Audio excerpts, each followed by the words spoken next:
Okay, so I saw your post where some of you were asking about how to do the function editor in uh, Blackboard.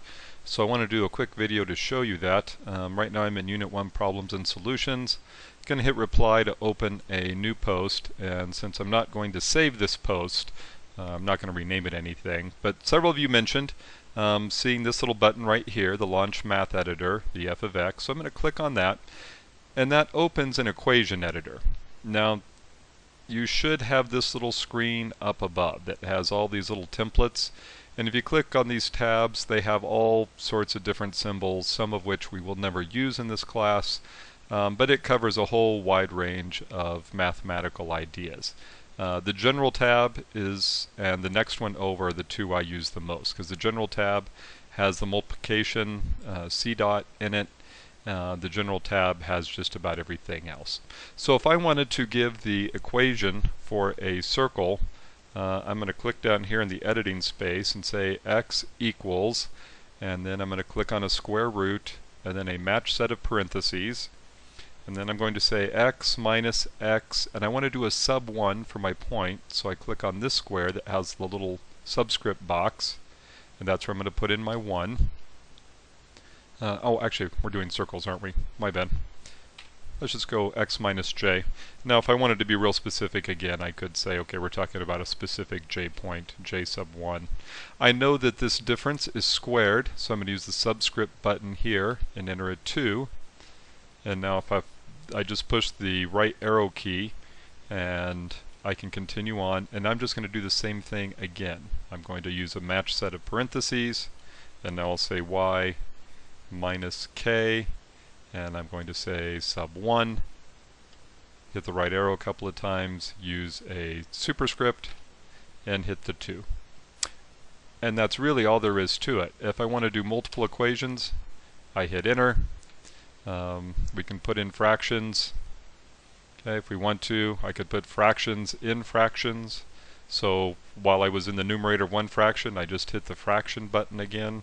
So I can say this is 1 over x divided by 1 over y. So we can nest these things as far as we want to, and it'll all just work just absolutely dandy. When I'm all done, I click on accept, and it pastes it right into my document, right where the cursor was when I started. Now, those of you that are working with LIX and starting to get used to working with LaTeX, you can also do this directly just from this screen using a little bit of LaTeX code.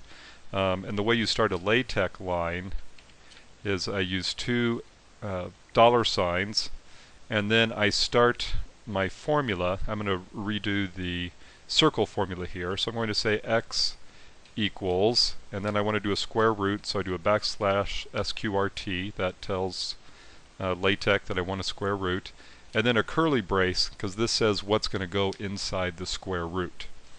And now LaTeX, like I've said before, it's got a bit of a high learning curve. So there's things like I can do match set of parentheses, and I do it by saying, okay, backslash left, and then the thing I want to match. So in this case, it's a parentheses.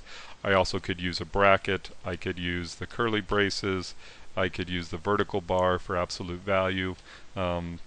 Anything that uses a grouping symbol, I could use there. In this case, I'm using a parentheses. So I'm going to say x minus j, and then to do a subscript, I do the underscore key, which is the shift of the dash, and then put the number. This tells LaTeX I want a subscript, and then I'm going to close the parentheses by saying I want the right side, and tell it which grouping symbol I want, which in this case is a parentheses. And then the exponent, I'm going to use the caret, which is a shift 6 and a 2, and that's given me this first set here.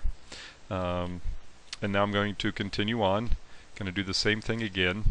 And what you'll start to learn is that you can kind of cheat a little bit and use copy and paste to do things you're repeating. So I'm going to copy this whole phrase here and paste it in, and then all I have to do is change the x to a y, the j to a k, and then I'm going to close the square root with a curly brace, leave a little space there so it's easier to read, and then I close the LaTeX line with two dollar signs.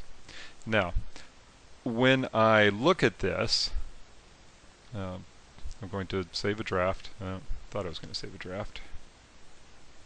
There it goes. Okay, so when I look down here at the bottom, this is the piece I used with the equation editor. This bottom one is the piece that I did with LaTeX, and you'll see they look exactly the same. The only difference is which editor I used to create it.